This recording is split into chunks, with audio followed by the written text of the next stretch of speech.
Hi, ನಾನು Suresh from tech in Kannada. ಗಮನಿಸ್ತಾ ಇದ್ರೆ ಇವತ್ತು ನನ್ನ ಮುಂದೆ Xiaomi MI ಅವರು ಕಳಿಸಿರುವಂಥ ಒಂದು ಸ್ಪೆಷಲ್ ಬಾಕ್ಸ್ ಇರುವಂಥದ್ದು. ನೀವು ಆಲ್ರೆಡಿ ತಮ್ನೇಲ್ ಮತ್ತು ಟೈಟಲ್ ನೋಡಿ ಗೆಸ್ ಮಾಡಿರ್ತೀರ. ಹೌದು, ಈ ಒಂದು ಬಾಕ್ಸ್ ಒಳಗೆ Xiaomi 11i Hypercharge ಒಂದು ಸ್ಮಾರ್ಟ್ ಫೋನ್ ಇರುವಂಥದ್ದು. ನಾವಂತೂ ತುಂಬ ದಿನಗಳಿಂದ ವೆಯ್ಟ್ ಮಾಡಿದಂಥ smart phone.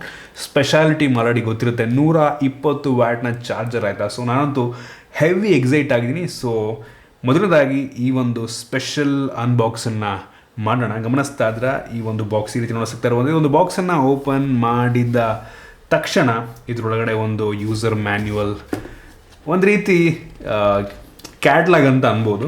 Normal user manual ಅಲ್ಲ, ಕ್ಯಾಟ್ಲಾಗು. ಸ್ಪೆಸಿಫಿಕೇಶನ್ ಪ್ರತಿಯೊಂದು ಕೂಡ ಇದರಲ್ಲಿದೆ.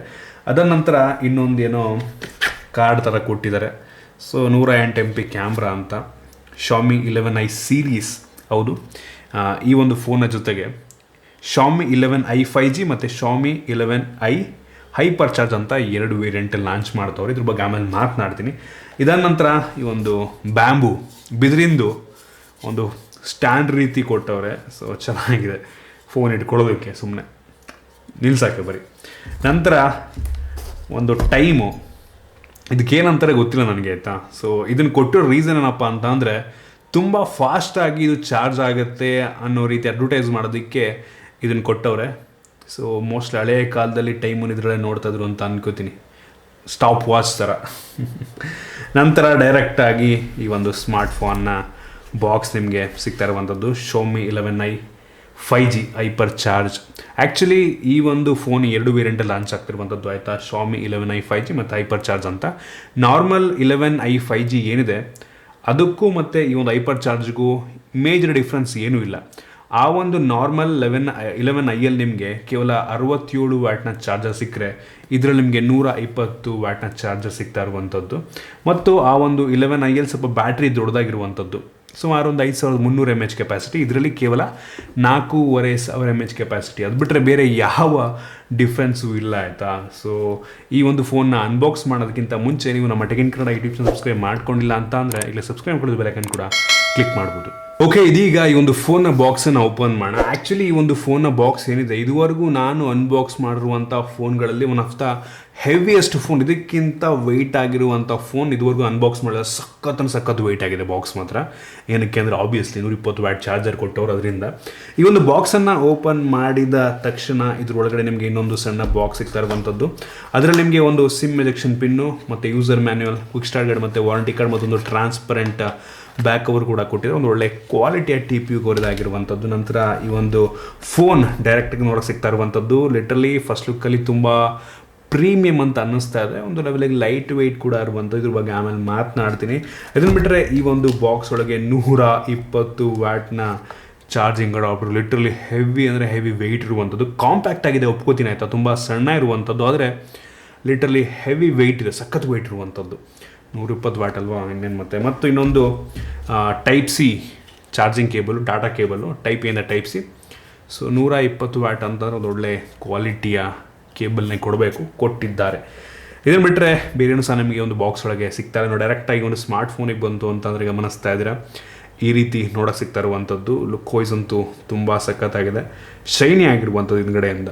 ಇನ್ನು ಈ ಒಂದು ಫೋನ್ನ ಡಿಸೈನ್ ಮತ್ತು ಬಿಲ್ಡ್ ಕ್ವಾಲಿಟಿ ಬಗ್ಗೆ ಮಾತಾಡಬೇಕಂತ, ಈ ಒಂದು ಫೋನ್ ಅಷ್ಟೊಂದು ಹೆವಿ ವೆಯ್ಟ್ ಇಲ್ಲ, ಆಯಿತಾ. ಸುಮಾರು 204 ಗ್ರಾಮ್ ಇರುವಂಥದ್ದು, ಓಕೆ ಅಂತೀನಿ. ಮತ್ತು ಒಂದು ಲೆವೆಲಿಗೆ ತಿನ್ನಾಗಿ ಕೂಡ ಇರುವಂಥದ್ದು. 8.34 mm ಥಿಕ್ನೆಸ್ಸನ್ನು ಹೊಂದಿರುವಂಥದ್ದು. ಈ ಒಂದು ಫೋನ್ನ ಫ್ರಂಟು ಮತ್ತು ಬ್ಯಾಕ್ ಎರಡೂ ಸಹ ಗ್ಲಾಸ್ ಆಗಿರುವಂಥದ್ದು.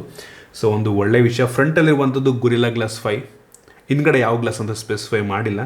ಹಿಂದ್ಗಡೆ ನಿಮಗೆ ಗ್ಲಾಸ್ ಕೊಟ್ಟಿರೋದ್ರಿಂದ ಅಷ್ಟೊಂದು ಈಸಿಯಾಗಿ ಸ್ಕ್ರ್ಯಾಚ್ ಆಗೋಲ್ಲ, ಸ್ಮಡ್ಜಸ್ ಕೂಡ ಅಷ್ಟೊಂದು ಆಗಲ್ಲ, ಬಟ್ ಆಗುತ್ತೆ, ಅಷ್ಟೊಂದು ಆಗಲ್ಲ. ಬ್ಯಾಕ್ ಕವರ್ ಹಾಕೊಂಡ್ರೆ ತುಂಬ ಒಳ್ಳೆಯದು. ಹಿಂದ್ಗಡೆ ನಿಮಗೆ ಟ್ರಿಪಲ್ ಕ್ಯಾಮ್ರಾ ಸೆಟಪ್ ಸಿಗ್ತಾ ಇರುವಂಥದ್ದು ಮತ್ತು ಸಿಂಗಲ್ LED ಫ್ಲ್ಯಾಶ್ ಇದೆ. ಹಿಂದ್ಗಡೆ ಯಾವುದೇ ಫಿಂಗರ್ ಪ್ರಿಂಟ್ ಸೆನ್ಸರ್ ಇಲ್ಲ. ಸೊ ನಮಗೆ ಗೊತ್ತಾಗ್ತಿರುವಂಥದ್ದು ಈ ಒಂದು ಫೋನಲ್ಲಿ side mounted finger print sensor ಇದೆ ಅಂತ. ಓವರಾಲ್ ಹಿಂದ್ಗಡೆಯಿಂದ ತುಂಬ ಪ್ರೀಮಿಯಮ್ ಆಗಿ ಕಾಣುತ್ತೆ. ಒಂದು ರೀತಿ ಡಿಫ್ರೆಂಟ್ ಟೆಕ್ಸ್ಚರ್ ನಿಮಗೆ ಸಿಗ್ತಾ ಇರುವಂಥದ್ದು, ಬಿಳಿ ಬಣ್ಣದ ಇವ್ರು ಕಳಿಸಿರುವಂಥದ್ದು, ಆಯಿತಾ. ಸೊ ಚೆನ್ನಾಗಿ ಕಾಣುತ್ತೆ, ಪ್ರೀಮಿಯಮ್ ಅನಿಸುತ್ತೆ. ಇನ್ನೂ ಈ ಒಂದು ಫೋನ್ ಫ್ರಂಟಿಗೆ ಬಂತು ಅಂತ ಅಂದರೆ ನಿಮಗೆ ಫುಲ್ ಸ್ಕ್ರೀನ್ ಡಿಸ್ಪ್ಲೇ, ಒಂದು ಸಣ್ಣ ಪಂಚೋಲು ಸಕ್ಕ ಸಣ್ಣ ಇರುವಂಥದ್ದು. ಆಲ್ರೆಡಿ ಅವರೇ ಸ್ಕ್ರೀನ್ ಗಾರ್ಡ್ ಹಾಕಿದ್ದಾರೆ. ಮತ್ತು ಬೆಸಲ್ ತುಂಬ ಕಡಿಮೆನೇ ಇದೆ, ಒಂದು ಲೆವೆಲ್ಗೆ, ಒಂದು ಪ್ರೈಸ್ ರೇಂಜಲ್ಲಿ ಪರವಾಗಿಲ್ಲ ಅಂತೀನಿ. ಬೆಸಲ್ಸು ಎಲ್ಲ ಕಡೆನೂ ಕಡಿಮೆ ಇರುವಂಥದ್ದು. ಫ್ರಂಟಿನ ಒಂದು ನಾರ್ಮಲ್ ಲುಕಿಂಗ್ ಫೋನು. ಈ ಒಂದು ಫೋನಲ್ಲಿ ನಿಮಗೆ ಪ್ಲಾಸ್ಟಿಕ್ ಫ್ರೇಮ್ ಸಿಗ್ತಾ ಇರುವಂಥದ್ದು. ಆಬ್ವಿಯಸ್ಲಿ ಒಂದು ಪ್ರೈಸಲ್ಲಿ ನಾವು ಮೆಟಾಲಿಕ್ ಫ್ರೇಮ್ ಎಕ್ಸ್ಪೆಕ್ಟ್ ಮಾಡೋದಕ್ಕೆ ಆಗೋದಿಲ್ಲ. ಈ ಒಂದು ಫೋನಲ್ಲಿ USB Type-C ಪೋರ್ಟ್ ಇರುವಂಥದ್ದು ಮತ್ತು 3.5 ಹೆಡ್ಫೋನ್ ಜಾಕ್ ಸಹ ಇದೆ. ತುಂಬ ಖುಷಿಯಾಗುವಂಥ ವಿಷಯ. ಮತ್ತು ಹೈಬ್ರಿಡ್ ಸಿಮ್ ಸ್ಲಾಟ್ ಇರುವಂಥದ್ದು, ಒಂದು ಸಿಮ್ಮು ಒಂದು SD ಕಾರ್ಡ್ ಅಥವಾ 2 ಸಿಮ್ಮು ನೀವು ಹಾಕೊಬೋದು. ಮತ್ತು ಈ ಒಂದು ಫೋನಲ್ಲಿ IR ಬ್ಲಾಸ್ಟರ್ ಕೂಡ ಇರುವಂಥದ್ದು ಒಂದು ಒಳ್ಳೆಯ ವಿಷಯ. ಆಬ್ವಿಯಸ್ಲಿ MI ಎಲ್ಲ ಫೋನ್ಗಳದ್ದು IR ಬ್ಲಾಸ್ಟರ್ ಕೊಡ್ತಾರೆ. ಮತ್ತು ಸ್ಟೀರಿಯೋ ಸ್ಪೀಕರ್ ಮೇಲೆ ಮತ್ತು ಕೆಳಗಡೆ ಗ್ರಿಲ್ ಕೂಡ ಇರುವಂಥದ್ದು. ಈ ಒಂದು ಫೋನ್ ಏನಿದೆ ಇದು IP53 ಡಸ್ಟ್ ಮತ್ತು ವಾಟರ್ ರೆಸಿಸ್ಟೆಂಟ್ ರೇಟಿಂಗನ್ನು ಕೂಡ ಹೊಂದಿರುವಂಥದ್ದು ಒಂದು ಒಳ್ಳೆಯ ವಿಷಯ. ಸೊ ಓವರಾಲ್ ಹೇಳ್ಬೇಕಂತ ಅಂದರೆ ಈ ಒಂದು ಫೋನ್ ಬಿಲ್ಡ್ ಕ್ವಾಲಿಟಿ ವೈಸು ಮತ್ತು ಲುಕ್ ವೈಸು ಸಖತ್ತಾಗಿದೆ. ನನಗಂತೂ ಹೆವಿ ಅಂದರೆ ಹೆವಿ ಇಂಪ್ರೆಸ್ ಮಾಡ್ತು. ಸೊ ಸೂಪರ್ ಅಂತೀನಿ. ಇನ್ನೂ ಈ ಒಂದು ಫೋನ್ನ ಡಿಸ್ಪ್ಲೇ ಬಗ್ಗೆ ಮಾತನಾಡಬೇಕಂತಂದರೆ ಒಂದು ಫೋನಲ್ಲಿ 6.67 ಇಂಚಿನ ಫುಲ್ HD+ ರೆಸಲ್ಯೂಷನ್ ಹೊಂದಿರುವಂಥ ಅಮೋಲೆಡ್ ಡಿಸ್ಪ್ಲೇ ಇರುವಂಥದ್ದು. ಡಿಸ್ಪ್ಲೇ ಕ್ಲಾರಿಟಿ ತುಂಬ ಚೆನ್ನಾಗಿದೆ, ಕಲರ್ಸ್ ಎಲ್ಲ ಹೆವಿ ಆಗಿರುವಂಥದ್ದು, ವ್ಯೂಯಿಂಗ್ ಆ್ಯಂಗಲ್ಸ್ ತುಂಬ ಚೆನ್ನಾಗಿದೆ ಮತ್ತು ಹೆವಿ ಅಂದರೆ ಹೆವಿ ಬ್ರೈಟಾಗಿ ಕೂಡ ಇದೆ. 1200 ನಿಟ್ಸ್ನ ಪೀಕ್ ಬ್ರೈಟ್ನೆಸ್ನ ಹೊಂದಿರುವಂಥದ್ದು, ಒಂದು ರೀತಿ ಪ್ರೀಮಿಯಂ ಲೆವೆಲ್ ಅಂತ ಅನ್ಬೋದು. ಮತ್ತು ಈ ಒಂದು ಡಿಸ್ಪ್ಲೇ 120 ಹರ್ಟ್ಸ್ನ ರಿಫ್ರೆಶ್ ರೇಟನ್ನು ಹೊಂದಿರುವಂಥದ್ದು ಮತ್ತು 360 ಹರ್ಟ್ಸ್ನ ಟಚ್ ಸ್ಯಾಂಪಲಿಂಗ್ ರೇಟನ್ನು ಹೊಂದಿರುವಂಥದ್ದು. ಸೊ ಕ್ರೇಜಿ ವಿಷಯ ಅಂತ ಹೇಳೋದಕ್ಕೆ ಇಷ್ಟಪಡ್ತೀನಿ ಆಯಿತಾ.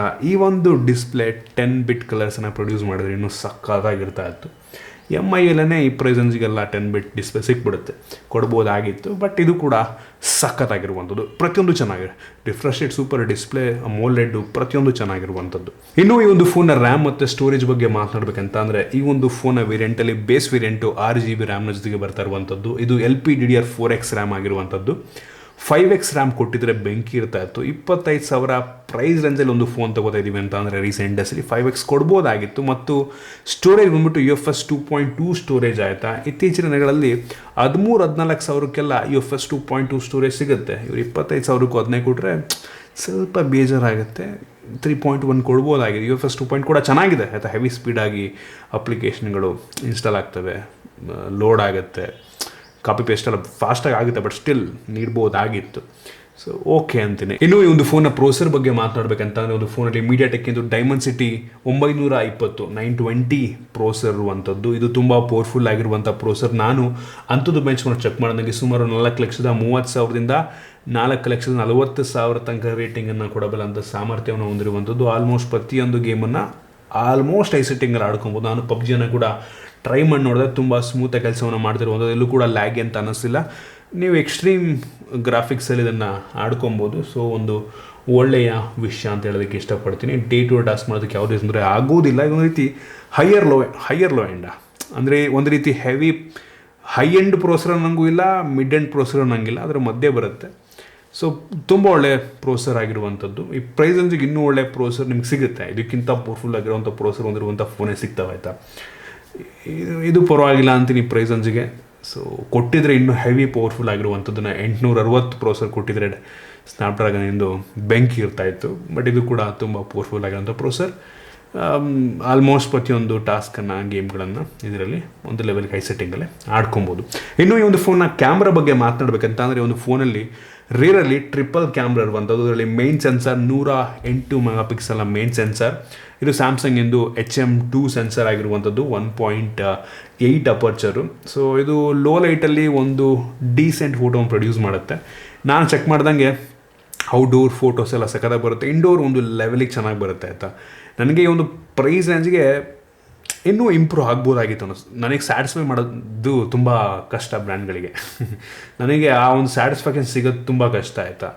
ಸೊ ಬೆಲೆಗೆ ಇನ್ನೂ ಹೆವಿ ಕೊಡ್ಬೋದಾಗಿತ್ತು. ಒಳ್ಳೆ ಸೆನ್ಸರ್ನೇ ಇದು ಕಡಿಮೆ ದೊಡ್ಡ ಸೆನ್ಸರ್ ಅಲ್ಲ, ಹೆವಿ ಒಳ್ಳೆ ಸೆನ್ಸರನೇ. ಔಟ್ಡೋರ್ ಶೂಟ್ಸ್ ನನಗೆ ಸಖತ್ ಇಷ್ಟ ಆಯಿತು. ಸ್ವಲ್ಪ ಕಲರ್ಸ್ ಎಲ್ಲ ಎದ್ದೆದ್ದು ಕಾಣೋ ಥರ ಮಾಡುತ್ತೆ. ಆ ಸ್ಯಾಂಪಲ್ಸ್ ತೋರಿಸ್ತದೆ ನಿಮಗೆ, ನೋಡಿ ನೀವೇ ಜಡ್ಜ್ ಮಾಡ್ಬೋದು. ಮತ್ತು ಇನ್ನೊಂದು 8 ಮೆಗಾಪಿಕ್ಸೆಲ್ ಒಂದು ಅಲ್ಟ್ರಾ ವೈಡ್ ಆ್ಯಂಗಲ್ ಲೆನ್ಸ್ ಇರುವಂಥದ್ದು. ಇದು ತುಂಬ ವೈಡ್ ಆಗಿದೆ. ಬಟ್ ಕ್ಲಾರಿಟಿ ಝೂಮ್ ಮಾಡಿದಾಗ ಸ್ವಲ್ಪ ಮೀಡಿಯಮ್ ಲೈಟಿಂಗ್ ಕಂಡೀಷನಲ್ಲಿ ಸ್ವಲ್ಪ ಗ್ರೇನ್ಸ್ಗಳು ಬರುತ್ತೆ ಅಂತ ಅನ್ನಿಸ್ತು. ಅದನ್ನು ಕೂಡ ನಿಮಗೆ ತೋರಿಸ್ತಾ ಇದ್ದೀನಿ. ಇನ್ನೊಂದು 2 ಮೆಗಾಪಿಕ್ಸೆಲ್ ಒಂದು ಮ್ಯಾಕ್ರೋ ಲೆನ್ಸ್ ಇರುವಂಥದ್ದು. ಇದು ಮ್ಯಾಕ್ರೋ ಶಾರ್ಟ್ಸನ್ನು ತೆಗೆಯೋದಕ್ಕೆ ತೋರಿಸ್ತಾ ಇದ್ದೀನಿ. ಆ ಸ್ಯಾಂಪಲ್ಸ್ ಕೂಡ ಸುಮ್ಮನೆ ಕೊಡ್ತಾರೆ. So overall rare camera 108 MP ಅಂತ ತೊಗೊಳೋದಕ್ಕೆ ಹೋಗ್ಬಿಡಿ. ಎಷ್ಟು ಮೆಗಾಪಿಕ್ಸೆಲ್ ಇದ್ರೂ ಅಷ್ಟೇ ಕ್ಲಾರಿಟಿ ಆ ಸೆನ್ಸರ್ ಮತ್ತು ಒಂದು ಸಾಫ್ಟ್ವೇರ್ ಆಪ್ಟಿಮೈಸೇಷನ್ ಮೇಲೆ ಡಿಪೆಂಡ್ ಆಗಿರುತ್ತೆ.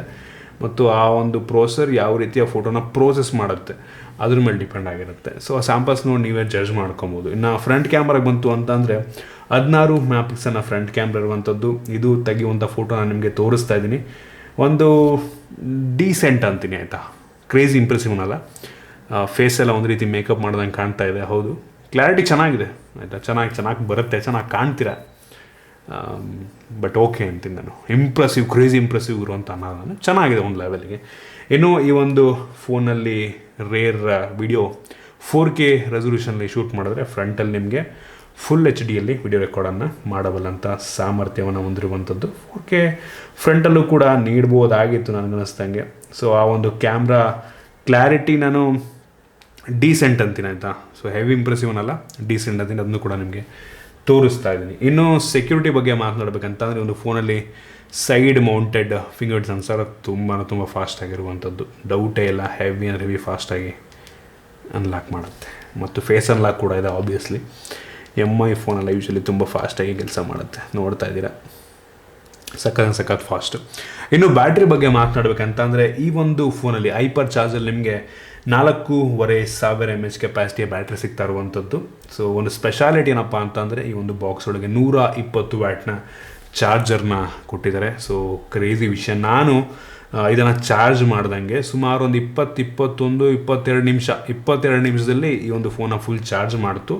ಆದರೆ Xiaomi ಅವರು ಅಡ್ವರ್ಟೈಸ್ ಮಾಡ್ದಂಗೆ ಈ ಒಂದು ಫೋನ್ನ 15 ನಿಮಿಷಗಳಲ್ಲಿ ಚಾರ್ಜ್ ಮಾಡುತ್ತೆ ಅಂತ ಅಂದಿದ್ದಾರೆ.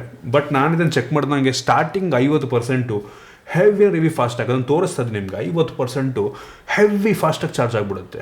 ಒಂದು 6-7 ನಿಮಿಷದಲ್ಲೇ ಫುಲ್ 50% ಆಗಿಬಿಡುತ್ತೆ. ನಂತರ ಅದು ಸ್ಲೋ ಆಗಿ ಶುರುವಾಗುತ್ತೆ. ಏನಕ್ಕೆ ಅಂದರೆ ನಿಮ್ಮ ಫೋನ್ ಆ ಟೈಮಲ್ಲಿ ಹೆವಿ ಫಾಸ್ಟಾಗಿ ಚಾರ್ಜ್ ಆಗ್ತಿದೆ ಅಂತಂದರೆ ಹೀಟ್ ಆಗೋ ಸಾಧ್ಯತೆ ಇರುತ್ತೆ.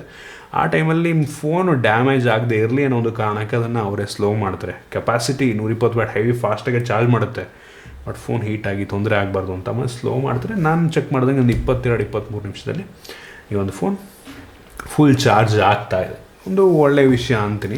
ಇದನ್ನು ಬಿಟ್ಟರೆ ನೀವು ನಾರ್ಮಲ್ Xiaomi 11i 5Gಯನ್ನು ಪರ್ಚೇಸ್ ಮಾಡ್ತಾ ಇದ್ದೀರಾ ಅಂತಂದರೆ ಆ ಒಂದು ಫೋನಲ್ಲಿ 5160 mAh ಕೆಪಾಸಿಟಿಯ ಬ್ಯಾಟ್ರಿ ಸಿಗುತ್ತೆ ಮತ್ತು ಬಾಕ್ಸ್ ಒಳಗೆ 67 ವ್ಯಾಟ್ನ ಚಾರ್ಜರ್ ಸಿಗ್ತಾ ಇರುವಂಥದ್ದು. ಆ ಒಂದು ನಾರ್ಮಲ್ Xiaomi 11i 5Gಗೆ ನಿಮಗೆ 25,000 ಆದರೆ ಈ ಒಂದು ಹೈಪರ್ ಚಾರ್ಜಿಗೆ 2,000 ಎಕ್ಸ್ಟ್ರಾ ಕೊಡಬೇಕು. ಈ ಒಂದು ಚಾರ್ಜರ್ಗೆ ಎಕ್ಸ್ಟ್ರಾ 2,000 ಕೊಡಬೇಕು.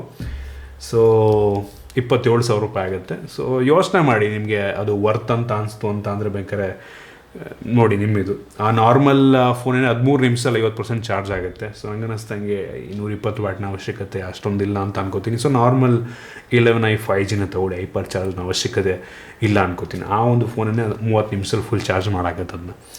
ಸೊ ಇದಿಷ್ಟು ಬ್ಯಾಟ್ರಿದು. ಇನ್ನು ಈ ಒಂದು ಫೋನ್ನ ಸ್ಪೀಕರ್ ಬಗ್ಗೆ ಮಾತನಾಡಬೇಕಂತಂದರೆ stereo speaker, Dolby Atmos sound, ಮೇಲ್ಗಡೆ ಕೆಳಗಡೆ ಎರಡು ಕೂಡ ಸ್ಪೀಕರ್ ಇಲ್ಲಿ ಕೊಟ್ಟಿದ್ದಾರೆ.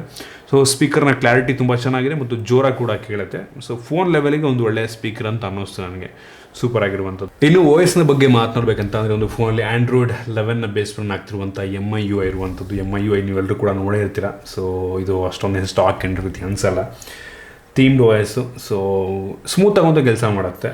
ಸೊ ನಿಮ್ಮಲ್ಲಿ ಕೆಲವು ಜನಕ್ಕೆ ಇಷ್ಟ ಆಗ್ಬೋದು, ನನಗೇನೋ ಅಷ್ಟೊಂದು ಇಷ್ಟ ಆಗೋದಿಲ್ಲ. ಇದನ್ನು ಬಿಟ್ಟರೆ ಈ ಒಂದು ಫೋನಲ್ಲಿ ಕ್ಯಾರಿಯರ್ ಅಗ್ರಿಗೇಷನ್ ಕೂಡ ಇರುವಂಥದ್ದು ಮತ್ತು Wi-Fi 6 ಸಪೋರ್ಟ್ ಮಾಡುತ್ತೆ. ಆಗಲಿದಂಗೆ IR ಬ್ಲಾಸ್ಟರ್ ಕೂಡ ಇರುವಂಥದ್ದು ಮತ್ತು ಈ ಒಂದು ಫೋನಲ್ಲಿ ವೇಪರ್ ಚೇಂಬರ್ ಕೂಲಿಂಗ್, ಇದರೊಳಗಡೆ one of the largest vapour chamber cooling ಕೊಟ್ಟವರಂತೆ. ಸೊ ಫೋನ್ ತುಂಬ ಜಾಸ್ತಿ ಹೀಟ್ ಆಗೋದಿಲ್ಲ ಮತ್ತು 3 GB ತನಕ ನೀವು ವರ್ಚುವಲ್ ರ್ಯಾಮ್ನ ಕೂಡ ಇನ್ಕ್ರೀಸ್ ಮಾಡ್ಕೊಬೋದು.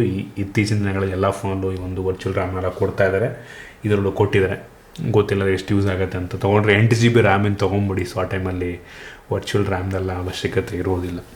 ಸೊ ಇದಿಷ್ಟು ಈ ಒಂದು Xiaomi 11i Hypercharge 5G ಒಂದು ಸ್ಮಾರ್ಟ್ಫೋನ್ನ ಬಗ್ಗೆ. ಸೊ ಹೆವಿ ಇಂಪ್ರೆಸಿವ್ ಅನಿಸಿದೆ ನನಗೆ. ಒಂದು ಚಾರ್ಜರು, ಡಿಸ್ಪ್ಲೇ ಚೆನ್ನಾಗಿದೆ, ಪ್ರೊಸೆಸರ್ ಓಕೆ ಅಂತೀನಿ, ಡಿಸೈನ್ ತುಂಬ ಚೆನ್ನಾಗಿದೆ, ಗ್ಲಾಸ್ ಬ್ಯಾಕ್ ಕೊಟ್ಟಿರೋದು ಒಂದು ಪ್ಲಸ್ ಪಾಯಿಂಟ್. ನೀವು ಆದರೆ ಕೇಳ್ಬೋದು ಈ ಒಂದು ಸ್ಮಾರ್ಟ್ಫೋನ್ನ 27,000 ರೂಪಾಯಿ ಕೊಟ್ಟು ಪರ್ಚೇಸ್ ಮಾಡ್ಬೋದಾ ಅಂತ. ನಾನಂತೀನಿ ಬೆಲೆ ಹೌದು ಅಷ್ಟೊಂದು ಕಾಂಪಿಟೇಟಿವ್ ಆಗಿದೆ ಅಂತ ಅನ್ನಿಸ್ಲಿಲ್ಲ ನನಗೆ. ಹೌದು ಸ್ಪೆಸಿಫಿಕೇಷನ್ ಎಲ್ಲ ನೋಡಿಕೊಂಡ್ರೆ ಚೆನ್ನಾಗೇ ಇದೆ, ಬಟ್ ಬೆಲೆ ಇನ್ನೂ ಕಡಿಮೆ ಆಗಿದ್ದರೆ 25,000 ರೂಪಾಯಿ ಒಳಗಡೆ ಈ ಒಂದು ಹೈಪರ್ ಚಾರ್ಜ್ ಏನಾದರೂ ಲಾಂಚ್ ಆಗಿತ್ತು, ಒಂದು 22-23ಕ್ಕೆ ಲಾಂಚ್ ಆಗಿದ್ರೆ ಬೆಂಕಿ ಗುರು ಅಂತ ಇದ್ದಾಯ್ತಾ ನಾನು. ಈಗ ಸ್ವಲ್ಪ ಬೆಲೆ ಜಾಸ್ತಿ ಆಯಿತು ಅಂತ ಅನ್ನೊಂದು ಫೀಲ್ ನನಗೊಂದು ಕೊಡ್ತಾ ಇದೆ. 27,000 ಕೊಡಬೇಕಾ ಒಂದು ಸ್ಮಾರ್ಟ್ಫೋನ್ಗೆ ಅನ್ನೊಂದು ಫೀಲ್ ನನಗೆ ಕೊಡ್ತಾ ಇರುವಂಥದ್ದು. ಹೌದು ಚೆನ್ನಾಗಿದೆ, ಚೆನ್ನಾಗಿಲ್ಲ ಅಂತ ಅಂತಿಲ್ಲ, ಬಟ್ ಸ್ಟಿಲ್ ನನಗೆ ಆ ಒಂದು ಅಷ್ಟು ಕೊಡಬೇಕು ಅಂತ ಅನ್ನಿಸ್ತಾರೆ. ಸೊ ಇನ್ನೂ ಇಂಪ್ರೂವ್ ಆಗಬೇಕು ನಂಗೆ ಅನ್ನಿಸ್ದಂಗೆ. ಇನ್ನೂ ಸ್ವಲ್ಪ ಬೆಲೆ ಜಾಸ್ತಿ ಕೊಟ್ಟರೆ ಒಂದು ಫ್ಲ್ಯಾಗ್ಶಿಪ್ ಫೋನೇ ಸಿಗ್ಬಿಡುತ್ತೆ ನಮಗೆ. ಸೊ ಅದರಿಂದ ಯೋಚನೆ ಮಾಡಿ, ನಿಮಗೆ ಈ ಒಂದು ಫೋನ್ ಇಷ್ಟ ಆಗಿದ್ದರೆ ಚೆನ್ನಾಗಿದೆ, ಚೆನ್ನಾಗಿಲ್ಲ ಅಂತಿಲ್ಲ, ಬಟ್ ಯೋಚನೆ ಮಾಡಿ ನೋಡಿ ನಿಮ್ಮ ಒಂದು ರಿಕ್ವೈರ್ಮೆಂಟ್ ಏನಿದೆ. ಈ ಬೆಲೆಗೆ ಇದನ್ನು ಬಿಟ್ಟು ಬೇರೆ ಫೋನ್ಗಳಲ್ಲಿ ಏನು ಸ್ಪೆಸಿಫಿಕೇಷನ್ ಚೆನ್ನಾಗಿ ಸಿಗ್ತವೆ ಅದನ್ನು ನೋಡಿಕೊಂಡು ಪರ್ಚೇಸ್ ಮಾಡಿ. ಸೊ ಇಷ್ಟು ಈ ಒಂದು Xiaomi 11i Hyperchargeನ ಬಗ್ಗೆ. ಇದ್ರ ಬಗ್ಗೆ ಅನ್ಸುತ್ತೆ ಈ ಕಾಮೆಂಟಲ್ಲಿ ತಿಳಿಸ್ಬೋದು. ಇಷ್ಟ ಆಗಿಬಿಟ್ಟು ಲೈಕ್ ಮಾಡಿ, ಶೇರ್ ಮಾಡಿ. ಈ ರೀತಿ ನಮ್ಮ ಬೇರೆ ಬೇರೆ ವಿಡಿಯೋ ನಮ್ಮ tech in Kannada YouTube channel subscribe ಮಾಡ್ಕೊಂಡಿಲ್ಲ ಅಂತ ಅಂದರೆ ಸಬ್ಸ್ಕ್ರೈಬ್ ಮಾಡೋದು ಬೆಲ್ ಐಕಾನ್ ಕೂಡ ಕ್ಲಿಕ್ ಮಾಡ್ಬೋದು. ಸಿಗೋಣ ನಮ್ಮ ವಿಡಿಯೋಲಿ.